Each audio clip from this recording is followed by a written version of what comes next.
What's happening, fam? A lot of people have been asking about the progress of the Chewstick Culture Hub renovations and asking, how's it going, when we're going to be open, where is it even? Because a lot of people think that we're in different spots. So we'll start there. Right now we're on the sort of middle of Front Street. To my right, your left, we got Onion Jacks and Winner's Edge and Friesenbrook. On this side we got Porter Court and what was old Ashford Dickinson right across from the Per 6 tent. And it's a real incredible opportunity to have Bermuda culture be represented on the Front Street strip for the first time in history. And we're glad to be able to kind of help to bring this to life. But we do need your help. So before we get into all that there, let's show you the spot and talk a little bit about what this means and what we're going to be doing down there. As you can see, the main space, the main entrance area, this is going to be a cafe by day. So when we open, there'll be coffee, tea, smoothies, snacks, what we call Patriot product stuff that's homemade and home built by Bermudians for Bermudians and for the world. In this space, we'll have everything from a sort of sit-off front area.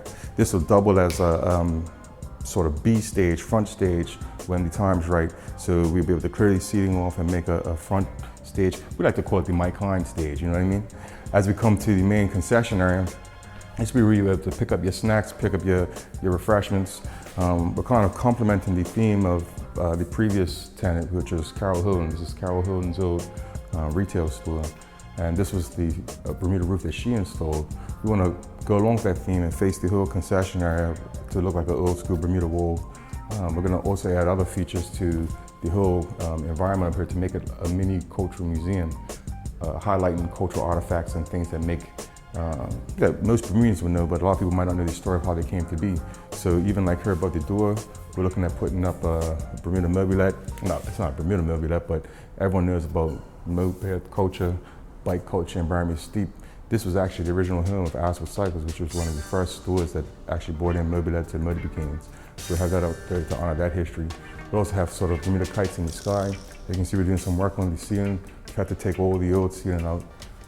Over here in the corner we have a full-scale Bermuda Gombe mannequin, and all the different features will have the full narrative story talking about how these things came to be, what they mean for the people, and how we can help to support those types of initiatives going forward.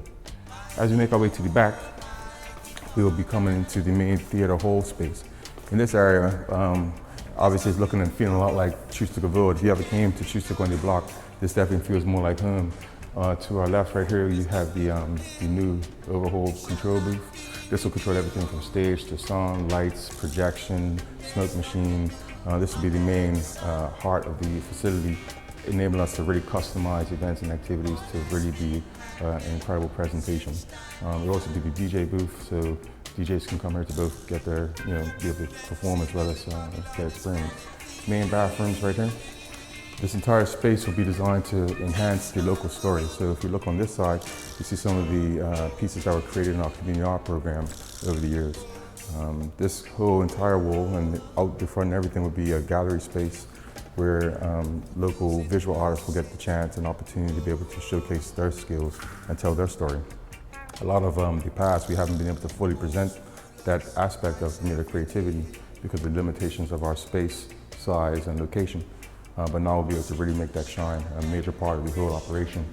This will be the main stage area, sort of looking a little bit like it right now.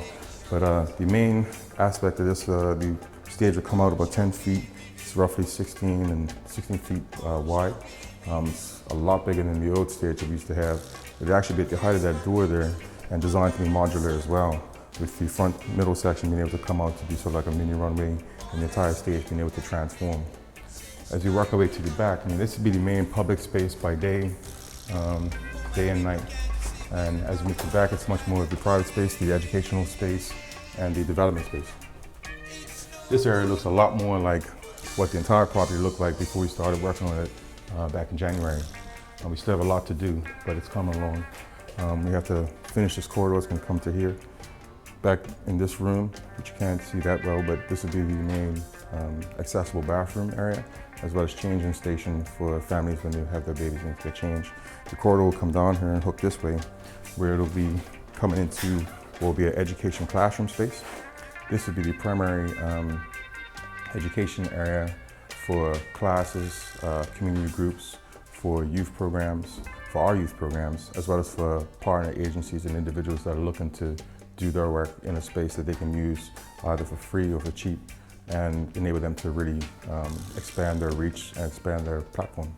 As we look this way, we can't go too deep down there because it is still a working construction site, but the corridor will head straight to the back. This will be a main dedicated admin area on the right, and then the very back will be the music studio. What we learned from our previous location on the block was that Bermuda has a real deficit for rehearsal space, and so most times what we've had used in the music studio was for bands that need a place to safely rehearse without having to irritate their neighbors or their family. But in addition, we'll have a vocal booth for recording, and all the band pieces will go into the computer, so if we ever need to record a band, they can go live, and if a lot of these sort of producers that tend to be in their bedrooms now need a place to record clean vocals, they can come here and use this facility. We also want to use it as an educational space as well, and so we're working with other top-level producers to show how they can, to figure out how they can help the next generation of producers make their music. So back out. As you can see, the place is a lot bigger than the old location.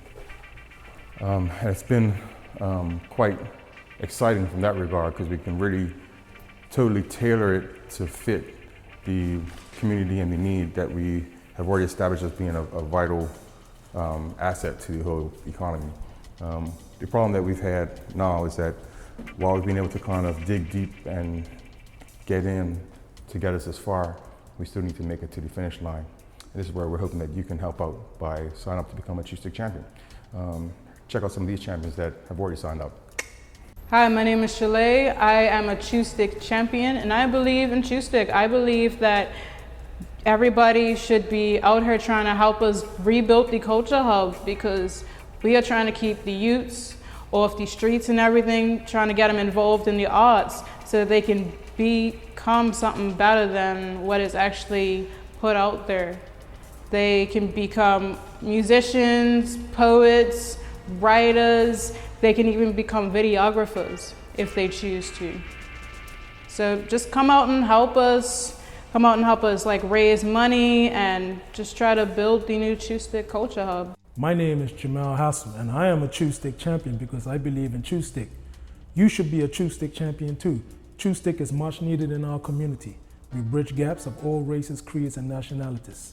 My name is Shari Scott, and I am a Chewstick Champion because I believe Chewstick helps to change people's lives, and it is the change that Bermuda needs. I pledge to raise $1,000 to build the new Chewstick Culture Hub. You should be a Chewstick Champion too. Just want to thank the champions that have already signed up and encourage you at home. Hey, why not try and be a champion as well? We could really use your help. As you can see from the property, it's come a long way, but we still got a ways to go, and we want to get there. So for all those that have the question of, when are we opening? As soon as we can, because we want to get up and running as fast as possible, but we need your help. This is going to be one of the most dynamic, exciting, flexible spaces that Bermuda's ever seen.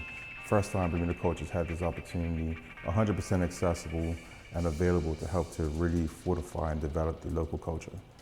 We're here to help, and we need help now so we can do what we have to do.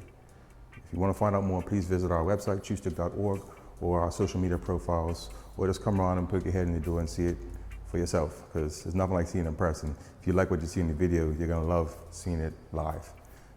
Get ready, fam. We're coming. Thank you so much for your time. Bless up.